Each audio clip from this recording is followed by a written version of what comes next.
Welcome back, I'm Jana with Purl Together. In this week's video, I'm going to show you how to do the short rows on the back of the sweater so that it lifts the back of the collar just a little bit and you don't have any of that pulling down in the back.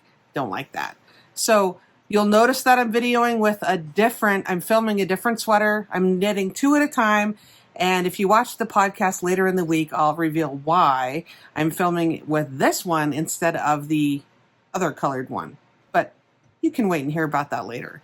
So what follows will be the wrap and turn, the short rows here in the back. So I'll show you that technique and how to do that. And then we'll knit the ribbing here on the collar. Then I'll show you how I chose to graft and sew up the holes here in the underarm. It's pretty exciting. We're getting down in the home stretch here. Before we get started though, I want to give a big hearty shout out and express my public gratitude to several new patrons that have joined us lately. That would be Cynthia, Sharon, Jessica, Andrea, Robin, Heike, and Rachel. Thank you so much for joining the Patron Purl Together community. If you're interested in seeing what I offer for a monthly pledge, head on over to patreon.com/Purl Together.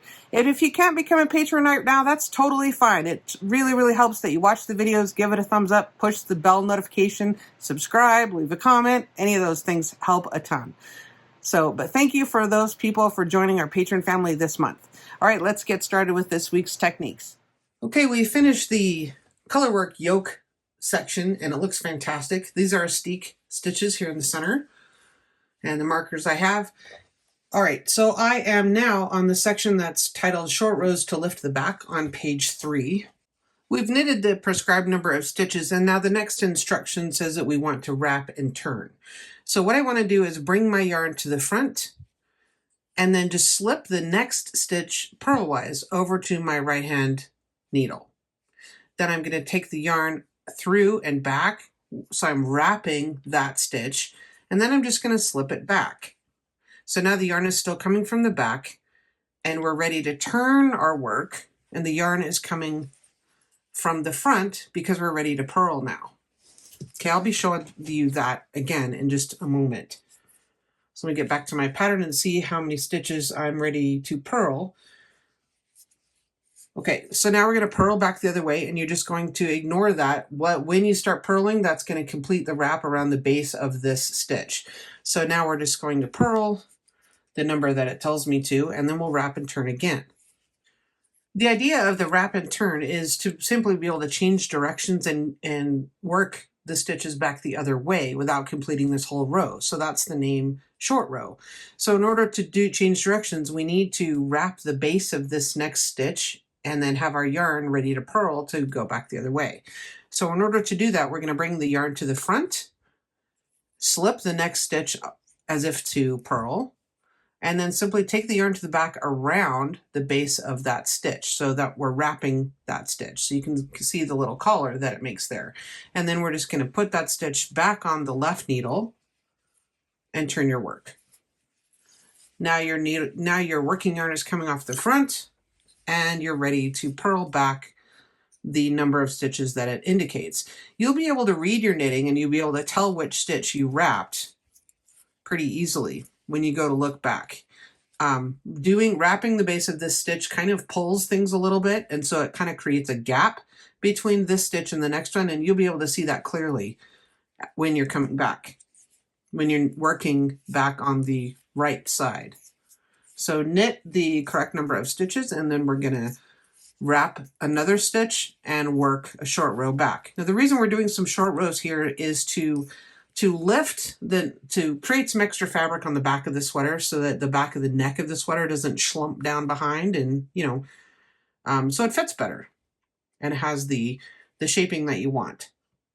Okay, I've purled back the number of stitches that I was supposed to, and now I need to wrap and turn again. So I'm going to take my working yarn to the back, slip the next stitch over to the right, and bring my working yarn back around. So again, I'm wrapping the yarn around the base of that stitch. Then I'll just put that back on the left needle, turn my work, and I'm ready to knit.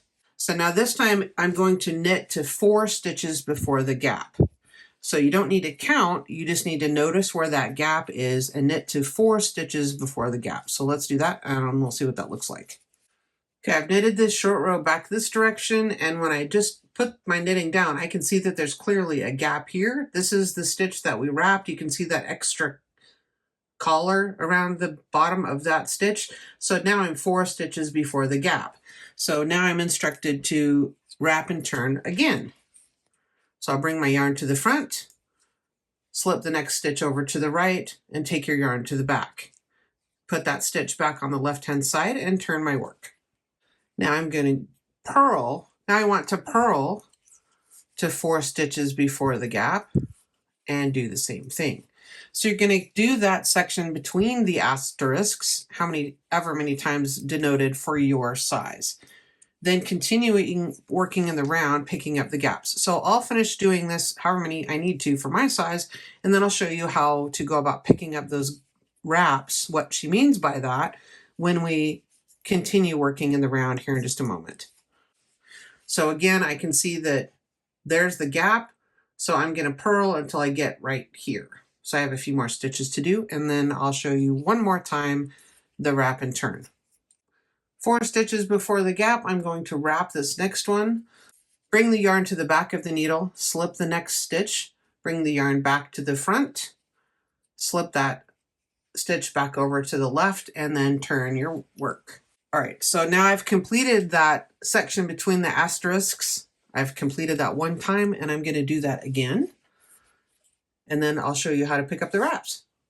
All right, I have finished working those short rows and doing all my wraps and turns, and now I'm knitting in the round again, and I'm going to pick up I've come to the place where I did the wrap. This is the first one I'm coming to. So what I like to do is go ahead and slip this over to the working needle on the right-hand side, and then get my left needle underneath there to get a hold of the wrap, and then slip the main stitch back over, and then I'm just going to knit those two together. That's what I found to be the easiest way to go about that. And then just to make sure there's no gap, I'm going to snug up that next stitch just a little bit. You don't want to make it super tight where anything puckers, but you just want to give it a good, just snug it up so things are pretty seamless there. So again, when I get to this next wrap, I like to slip this over to the right-hand side so I can get a hold of the wrap, then put everything back over to the left, and knit the wrap and its host stitch together. Knit those two together, and then just carry on until you get to the next one. Now, since we're back working in the round, when we did our last wrap and turn, that one's, that one's still, they're still hanging out over here. The ones that we purled, they're still over here on this side. We'll have to take care of those as we come to them. So just pay attention to your knitting and make sure that you don't miss one as you knit through the next instruction. Okay, I'm back to the beginning of the round, although I still have some wraps to pick up over here where you can see those gaps. I'm going to do that on the next instruction, which is the neckline. So now I'm going to decrease the prescribed number of stitches evenly all the way around before I begin the neckline ribbing. So I'm just going to do 3 decreases evenly spaced all the way around, and you can easily work that out depending on how many you need to decrease. And as I go around this next row, I will be mindful to pick up those other wraps that we left on the back side. One thing you'll notice when you're coming this direction is that these wraps are going the other way. So rather than slipping it over to the right-hand side, I'm going to leave it on the left-hand working needle and just grab a hold of the wrap and lift it up. Then I'll still knit those two together just like we did before. Okay, following the next directions, I'm changing to a smaller diameter needle just because that's how I did my ribbing. So I'm going to go ahead and pull this needle through out of the way, and I'm going to knit the stitches onto this smaller diameter needle. So these are my 3 steeking stitches, and I've already removed the marker that I had here. The instructions ask me to bind off these steek stitches. So I'm just going to do that in a standard bind off the way you normally would, where you knit 2 stitches, pull the first one over the second. So we're binding off those 3 steek stitches, or if you just have 2, then that's what you would do. So I'm binding that off, and I will go ahead and remove my second marker as well. Then I'm going to begin, I'll go ahead and bind off this last one. So that's 3. So now I'm going to begin doing my ribbing, working back and forth. So I'm going to knit 2, purl 2, And I'm knitting and purling these onto my new size needle, as I mentioned. So I'm just going to work back and forth in a similar way to when we did the waistband at the very beginning. So you're going to continue doing rows 1 and 2 until the ribbing is at approximately 4 centimeters long, ending with a wrong side row. All right, after we ended with a wrong side row, then I just bound off in pattern. I just did the standard bind off.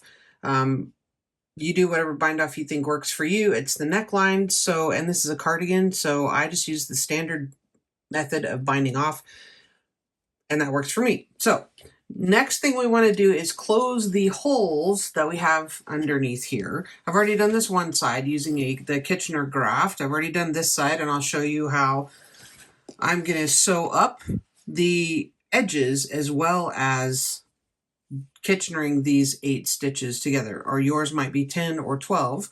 I've used these little things called floops, and I'll put a link to those down below if you're interested, but it's basically tiny little needles on a bendy cord, so you can bend them however, which is super handy. If you have your stitches on waste yarn, go ahead and put those on some double points, and we'll begin sewing this together. I'm going to arrange this so everything matches up. I do have a bit of a gap here between, these stitches that are joined here and, I've got a little hole here. So what I'm going to do, my working yarn comes out here. I'm going to go ahead and go underneath up here, and I want to bring my yarn, I'm going to just mattress stitch that hole back together, honestly. You do what you feel is best, but I'm going to go in under these 2 legs that match up. I'm going to mattress stitch these together, which just means going through and then down a little bit and back into the different stitch. And then down toward this last stitch and back underneath and through. Okay, that makes my yarn coming off the back, which I kind of don't want right now. So I'm going to go underneath the legs of those stitches. So actually I'm going to come back underneath at some point lower than the loops on my needle, because I want my yarn to be on this side to begin the Kitchener. Now I omit the setup rows on the Kitchener, and I start right in with going into the first needle as if to knit and let that stitch fall off, go into the next needle as if to purl and leave that stitch on, go into the back stitch as if to purl, being careful that you don't have your yarn over the top of any needle. You can pull that through a little bit. Then go take that first one off and then go into the next stitch as if to knit and leave that one on. Now, if you want a closer up and a little slower, more slower demonstration of the Kitchener, I do have a video entirely devoted to that, which I'll link down below in the video description. But if I were to walk away, if I got interrupted, I would know where I was because the yarn is coming off the back of my back needle. So that means I've just finished knitting that stitch, which is the one we leave on.